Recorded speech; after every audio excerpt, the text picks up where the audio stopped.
예수께서 그 말을 들으시고 거기에서 배를 타고 따로 외딴 곳으로 물러가셨다. 이 소문이 퍼지니 무리가 여러 동네에서 몰려나와서 걸어서 예수를 따라왔다.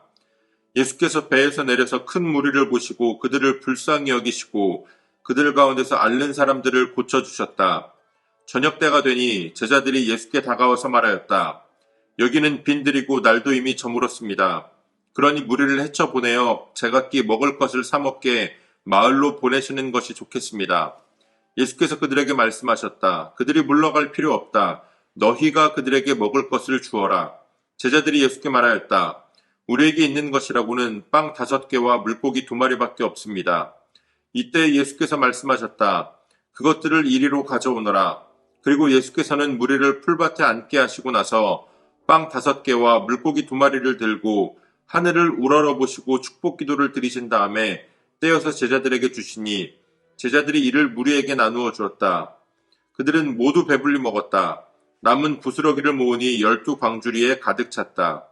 먹은 사람은 여자들과 어린아이들 외에 어른 남자만도 5,000명쯤 되었다. 아멘. 2월 27일 월요일 오늘의 매일 성경 본문 말씀은 마태복음 14장 13절로 21절까지의 말씀입니다. 오늘 본문은 예수님께서 침례 요한이 죽임을 당한 소식을 들으시고 외딴 곳으로 떠나셨을 때의 이야기입니다. 예수님께서 외딴 곳으로 가셨음에도 불구하고 많은 무리가 예수님을 따라왔습니다. 그들은 빈들에서 예수님의 말씀을 들었습니다. 그리고 저녁이 되자 제자들은 예수님께 무리들을 보내어 먹을 것을 먹게 하는 것이 낫지 않겠습니까? 라고 이야기합니다. 그러자 예수님께서 그러지 말고 너희들이 먹을 것을 주어라 말씀하십니다. 제자들에게 그렇게 말씀하시는 예수님도 지금 제자들이 무엇을 가지고 있는지를 다 알고 하신 말씀일 겁니다.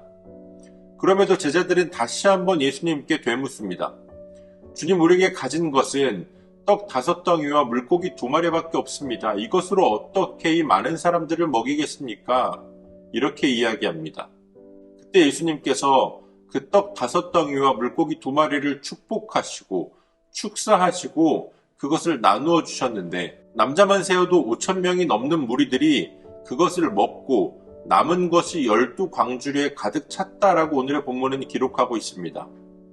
침례 요한은 궁전에서 화려하게 치러졌던 왕의 잔치 가운데에 목숨을 잃었습니다. 그와는 대조적으로 오늘 본문에서 예수님을 따르던 무리들은 아무것도 없는 빈 들에서 오직 은혜로 하나님께서 이스라엘 백성들에게 만나를 내려주셨던 것처럼 주님께서 주시는 그 음식을 먹고 그것으로 배를 불릴 수 있었습니다. 때로는 우리가 말씀을 따라 살아가는 일이 우리에게 너무나도 버겁게 느껴질 수가 있습니다. 우리가 조금 더 많은 것을 가졌다면 더 많이 하나님을 섬길 수 있을 텐데, 더 많이 하나님께 영광을 돌릴 수 있을 텐데, 그렇게 생각을 하기가 쉽습니다.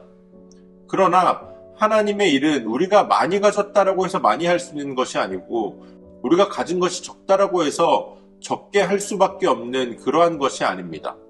우리가 무엇을 가졌든 그것은 하나님께서 우리에게 주신 것이며 그것을 우리가 하나님 앞에 온전히 드릴 때에 하나님은 그것을 통해서 큰 일을 이루십니다. 우리가 생각할 수 없는, 우리가 기대할 수 없는 그런 기적과 같은 일들이 우리의 삶에 이루어지기를 원한다면 하나님께서 우리에게 주신 것을 온전히 하나님 앞에 드릴 수 있는 믿음이 있어야 합니다.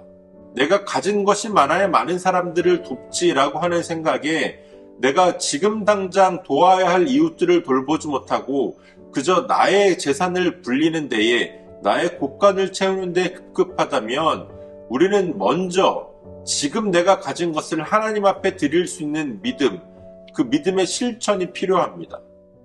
우리 주위에 많은 사람들이 사회로부터 소외받고 어려움을 겪고 있습니다. 우리는 그들을 위해서 어떠한 행동들을 하고 있습니까? 우리는 그들을 어떻게 섬기고 있습니까?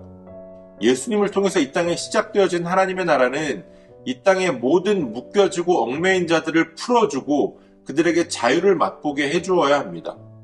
또 그뿐만이 아니라 병든 자가 치유함을 받고 모든 절망 가운데 있던 자들이 소망을 얻게 되는 것, 그것이 바로 하나님 나라입니다. 오늘 우리가 하나님 나라를 확장하겠다라고 말하면서 우리 주위에 소외된 이웃들을 돌보지 못한다면 그것은 주님께서 원하시는 우리의 삶의 모습이 아닙니다. 우리의 작은 헌신이 주님을 향하고 또 주님을 통해서 세상을 향해 나아갈 때에 그 작은 헌신은 우리가 드린 것과는 비교할 수 없는, 우리가 상상할 수도 없는 하나님의 큰 일하심으로 나타날 것입니다. 바로 지금 이 순간 우리가 가진 것으로 주님 앞에 헌신하고 그것을 통해서 세상을 섬길 수 있는, 세상을 품을 수 있는 저와 여러분들이 되어주시기를 소원합니다. 오늘도 우리에게 주신 본문의 말씀을 몇 차례 더 읽으시면서 여러분들에게 개별적으로 깨닫게 하시는 하나님의 말씀을 묵상하시고 각자의 기도로 오늘의 묵상을 마치겠습니다.